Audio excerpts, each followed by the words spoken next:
Assalamualaikum yo, what's happening guys? My name is Sif and in this video I'll be giving you my last minute tips for SPM English. Let's get right into it. For paper 1 section A directed writing, make it as simple and direct as you can, just like BM Kata 1 bahagian A. Tone of the essay has to be appropriate for a talk. This means that your essay must be formal and straight to the point like a speech. Do not go overboard and give too many explanations. It might actually cause you to lose marks instead. There are a total of 5 different formats: article, formal letter, informal letter, report and speech. Hafal all the formats. I'll leave a link to download this document in the description. Mark scheme for directed writing is divided into 3 parts. The format gives 3 marks, the content gives 12 marks and the language gives 20 marks. I'm surprised by how not many people know this, but 12 marks for content is literally 12 points that you add in your essay. For example, this is the SPM question from 2018, and if you count the number of bullet points in this question, there are exactly 12 and 3 of them you need to provide your own. So make sure that you cover each and every one of these points, because each of them give you 1 mark even if you write a very simple answer. This question asked you to write a report about your school hosting a week-long visit for international students. So the first 3 points, number, nationality and age group, all you have to write is the total number of students that came for the visit is 200. They came from Germany,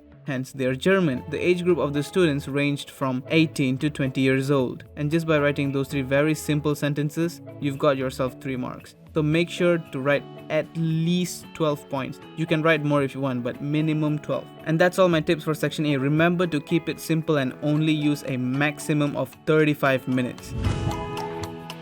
Now for section B, continuous writing. This is 50 marks. Choose the best essay for you. There are 5 different kinds of essays which you can choose: factual, argumentative, descriptive, narrative and proverb. The whole year my English teacher only taught me narrative, but during SPM I chose argumentative instead because I'm better at that. Choose the essay that you are most comfortable with and do not listen to other people, okay? Choose the one that you most prefer and you're best at.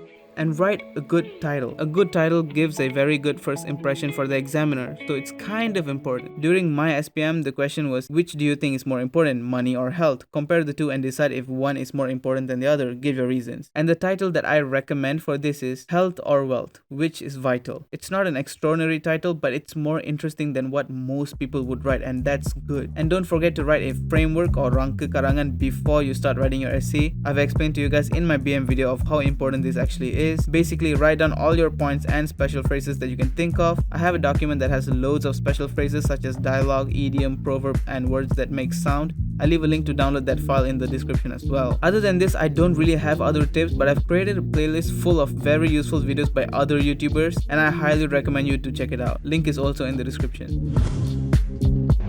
Paper 2 section A is objective questions worth 15 marks. I want you to sprint through these questions as fast as you can, maximum 15 minutes. Read the questions, highlight the key points, eliminate the wrong answers and choose the correct answer. Do note that sometimes 2 answers could be correct. If that happens, choose the best or closest answer among the 2. Section B, information transfer. The only advice that I got for you here is to read the questions very carefully. Here are a few examples. Write the name of the person in the table below. So only write their names and nothing else. Make sure to capitalize the first letter. Now look at these 2 questions. One says use no more than 2 words whilst the other says use no more than 3 words. This is a hint. It means that for the question at the right, there will be an answer with 2 words, and for the question at the left, there will be at least 1 answer with 3 letters. So make sure at least one of your answers have at least 2 or 3 words based on the question, and do not write more than the limit given.